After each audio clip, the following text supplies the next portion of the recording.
Hi friends, welcome to Pradeep Telugu traveller YouTube channel. ముందుగా ఇంకా మన ఛానల్ ఎవరైనా సబ్స్క్రైబ్ చేయకపోయినట్లయితే సబ్స్క్రైబ్ చేయండి. పక్కనే ఉన్నటువంటి బెల్ ఐకాన్ని క్లిక్ చేయడం ద్వారా నేను అప్లోడ్ చేసే ప్రతి వీడియో కూడా నోటిఫికేషన్ రూపంలో మీరే ముందుగా చూడవచ్చు. ఫ్రెండ్స్ ఈ యొక్క వీడియోలో వచ్చేసరికి ఢిల్లీలో ఉన్నటువంటి టూరిస్ట్ ప్లేస్లను అయితే మీకు చూపించబోతున్నాను. Okay friends, let's start the video. Friends, ఢిల్లీలో వచ్చేసరికి మనం ముఖ్యంగా చూడాల్సిన ప్లేస్లు అయితే ఈ వీడియోలో నేను మీకు ఎక్స్ప్లెయిన్ చేయబోతున్నాను. First of all India Gate చూడాలి మనం. ఇంకా next Lotus Temple, Qutub Minar, Akshardham, Rashtrapati Bhavan, Mughal Garden, Jantar Mantar, Red Fort, parliament, ఇవైతే మనం ముఖ్యంగా చూడాలి ఫ్రెండ్స్. వీటి గురించి నేను డీటెయిల్ ఎక్స్ప్లెనేషన్ అయితే నెక్స్ట్ ఇవ్వబోతున్నాను. ఈ వీడియోని ఎండ్ వరకు చూడండి ఫ్రెండ్స్. ఈ వీడియోని ఎండ్ వరకు చూస్తే మాత్రమే మీకు ఫుల్ డీటెయిల్స్ అయితే అర్థమవుతాయి. ఇండియా గేట్ వచ్చేసరికి మనకి ఢిల్లీలో అయితే ఉంటుంది. ఈ యొక్క ఇండియా గేట్ వచ్చేసరికి ఫస్ట్ వరల్డ్ వార్ లో బ్రిటిష్ ఇండియన్ ఆర్మీ సోల్జర్స్ అయితే ఫస్ట్ వరల్డ్ వార్ లో చనిపోయారు. వాళ్ళకి చిహ్నంగా ఆ యొక్క ఇండియా గేట్ అయితే నిర్మించడం జరిగింది. ఆ యొక్క ఇండియా గేట్ మీద మోర్ దెన్ 70,000 సోల్జర్స్ పేర్లు అయితే రాశారు ఆ గేట్ మీద.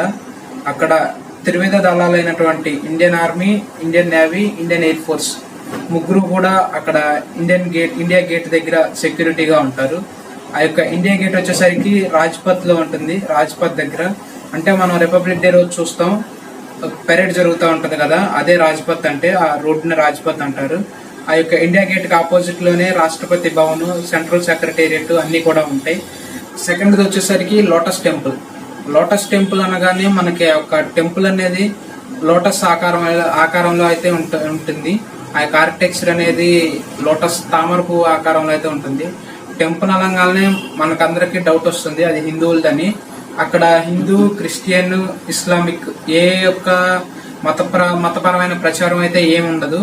మీరు ఏ మతానికి చెందిన వాళ్ళైనా కానీ అక్కడికి వెళ్ళి ప్రశాంతంగా లోపలికి వెళ్ళేసేసి ఆ యొక్క లోటస్ టెంపుల్ మిడిల్లోకి వెళ్ళేసేసి మీ యొక్క భగవంతుని అయితే మీరు మనశ్శాంతిగా ప్రార్థించుకోవటానికి అక్కడైతే 2,500 మంది సిట్టింగ్ కెపాసిటీతో అయితే లోపల కూర్చుని ప్రార్థించుకోవచ్చు ఒకసారి. ఈ యొక్క లోటస్ టెంపుల్ వచ్చేసరికి most visited building in the world గా కూడా మనకి రీసెంట్ రిపోర్ట్స్ ప్రకారం most visited building in the world గా కూడా ఈ యొక్క లోటస్ టెంపుల్ అయితే గుర్తించడం జరిగింది.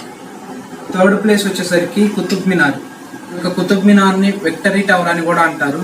ఈ యొక్క కుతుబ్ మినార్ కి వరల్డ్ హెరిటేజ్ సైట్ గుర్తింపు అయితే వచ్చింది.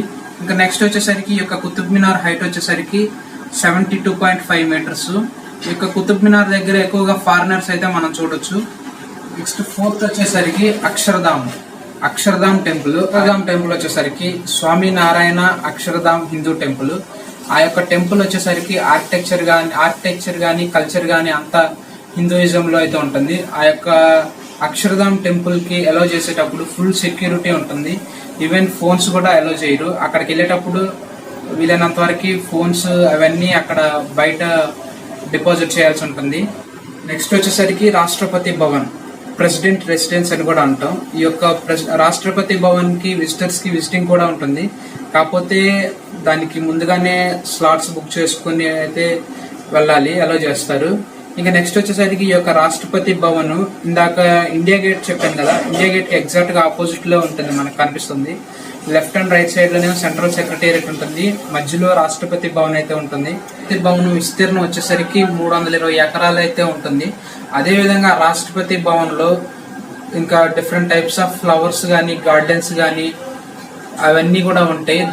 దాన్ని సపరేట్ గా అయితే ఒక వీడియో చేశాను మొఘల్ గార్డెన్ గురించి. రెండు చూడపోయినట్లయితే కింద డిస్క్రిప్షన్ లో లింక్ ఇస్తాను, అది చూడండి. సరికి మొఘల్ గార్డెన్.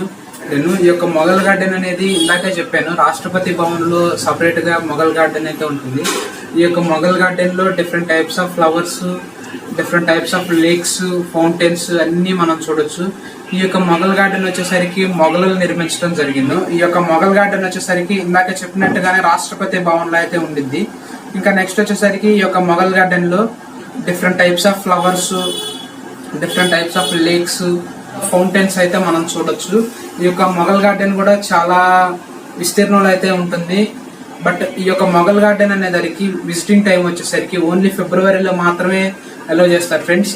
కాబట్టి మీ యొక్క టూర్ ప్లాన్ వచ్చేసరికి ఎప్పుడైనా కానీ ఫిబ్రవరిలో వచ్చేటట్లు కనుక చూసుకున్నట్టయితే ఈ యొక్క మొఘల్ గార్డెన్ కూడా మీరు విజిట్ చేసుకోవచ్చు. ఈ యొక్క మొఘల్ గార్డెన్ అనేది నాకు తెలిసినంత వరకు చాలా బ్యూటిఫుల్ గా ఉంటుంది. ఇంకా మీరు కనుక మొఘల్ గార్డెన్ కి సంబంధించిన ఫుల్ డీటెయిల్స్ తెలుసుకోవాలి అన్నట్లయితే పైన ఐ కార్డ్ ఇస్తాను. ఐ కార్డ్ లో మొఘల్ గార్డెన్ యొక్క ఫుల్ డీటెయిల్స్ అయితే వస్తాయి, చూడండి. వచ్చేసరికి జంతర్ మంతర్ అనేది ఒకటి తప్పకుండా చూడాల్సిన ప్లేస్. ఎందుకంటే ఢిల్లీలో ఎక్కడ ఏ గొడవలు ఏదైనా జరిగినా, ఎక్కడన్నా ఏమైనా బంధులు కానీ ఏమైనా నిరసనలు ఏమైనా తెలపాలన్నా కానీ అదే జంతర్ మంతర్ ని సెంటర్ గా తీసుకుని బంధులు కానీ నిరసనలు కానీ అన్ని తెలుపుతూ ఉంటారు. ఈ యొక్క జంతర్ మంతర్ యొక్క స్పెషాలిటీ ఏంటంటే అది మనకి ఒక సన్డైల్ లాగా అయితే ఉపయోగపడుతుంది. సన్డైల్ గురించి మనం చిన్నప్పుడు చిన్న తరగతుల్లోనే చదువుకుని ఉన్నాం. మనకి టైం అయితే మెజర్ చేస్తారు, దాన్నే ఈ జంతర్ మంతర్ లో చూడొచ్చు మనం. ఇదే కాకుండా ఇండియాలో ఇంకా 5 జంతర్ మంతర్లు అయితే ఉన్నాయి. ప్రజెంట్ అయితే ఇండియాలో 4 జంతర్ మంతర్లే ఉన్నాయి. మంతర్ల దగ్గర కూడా మనకి ఆంధ్ర వాళ్ళు ఎక్కువగా కనిపిస్తూ ఉంటారు. మేము వెళ్ళినప్పుడు కూడా 2-3 ఫ్యామిలీలు అయితే మాకు కనిపించినాయి. మేము మాట్లాడటం జరిగింది, వాళ్ళు మన విజయవాడ, ఏలూరు వాళ్ళు. సో చాలా మంచిగా ఆంధ్ర వాళ్ళు అయితే మనకి మంచిగా కనిపిస్తూ ఉంటారు. వచ్చేసరికి రెడ్ ఫోర్ట్. ఈ యొక్క రెడ్ ఫోర్ట్ అనేది ఢిల్లీలో మనం తప్పకుండా చూడాల్సిన ప్లేసుల్లో మోస్ట్ ఇంపార్టెంట్ ప్లేస్. ఎందుకంటే ఇది హిస్టారిక్ ప్లేస్ కూడా. మొఘల్ చక్రవర్తులు ఇక్కడ నుంచే పరిపాలించేవాళ్ళు. దీని యొక్క ఫస్ట్ ఓనర్స్ వచ్చేసరికి మొఘల్ చక్రవర్తులు. స్వతంత్రం వచ్చిన తర్వాత ఇండియన్ గవర్నమెంట్ అయితే దాన్ని హ్యాండ్ ఓవర్ చేసుకోవటం జరిగింది. ఇక ప్రతి ఇండిపెండెన్స్ డే రోజు మన ప్రైమ్ మినిస్టర్ ఆఫ్ ఇండియా అక్కడే ఫ్లాగ్ హోస్టింగ్ అయితే చేస్తారు. అక్కడ నుంచే జాతిని ఉద్దేశించి భారత ప్రధాని మాట్లాడటం జరుగుతుంది. భారత పార్లమెంట్ ని కూడా మనం విజిట్ చేయొచ్చు. కాకపోతే దాన్ని విజిట్ చేయాలంటే కొంతమంది దగ్గర పర్మిషన్లు తీసుకోవాలి. ఆ యొక్క పార్లమెంట్ ను కూడా మనం బయట నుంచి అయితే చూడొచ్చు. India gate, Rashtrapati Bhavan, parliament 3 ఒకే దగ్గర అయితే ఉండటం జరిగింది. ఒక వీడియో కనుక మీకు నచ్చినట్లయితే మీరు లైక్ చేయండి, మరి మీ ఫ్రెండ్స్ అండ్ ఫ్యామిలీ మెంబర్స్ కి షేర్ చేయండి. మీకు ఇంకా ఢిల్లీలో ఈ చూడవలసిన ప్లేసెస్ గురించి ఏమైనా డౌట్స్ కనుక ఉన్నట్లయితే కింద కామెంట్ సెక్షన్ లో కామెంట్ చేయండి ఫ్రెండ్స్. నేను తప్పకుండా రిప్లై ఇస్తాను. ఎందుకంటే ఫ్రెండ్స్ ప్రజెంట్ అయితే కరోనా సిచ్యువేషన్, ఢిల్లీ రావాలి చూడాలి అని అనిపించినా కానీ కొంతమందికి ఢిల్లీ రాలేని పరిస్థితుల్లో ఉంటారు. సో కాబట్టి ఇలాంటి వీడియోలు అయితే నేను చేయడం జరుగుతుంది ఫ్రెండ్స్. మీరు ఇంకా ఇంట్రెస్టింగ్ వీడియోలు కావాలి అంటే మీకు ఏ టాపిక్ గురించి ఇంట్రెస్టింగ్ వీడియోలు అయితే కావాలనుకుంటున్నారో నాకు కనుక కింద కామెంట్ సెక్షన్ లో కామెంట్ చేసినట్లయితే ఆ టాపిక్ గురించి నేను వీడియో చేస్తానికి ట్రై చేస్తాను friends. Okay friends, thank you for watching this video. Have a nice day.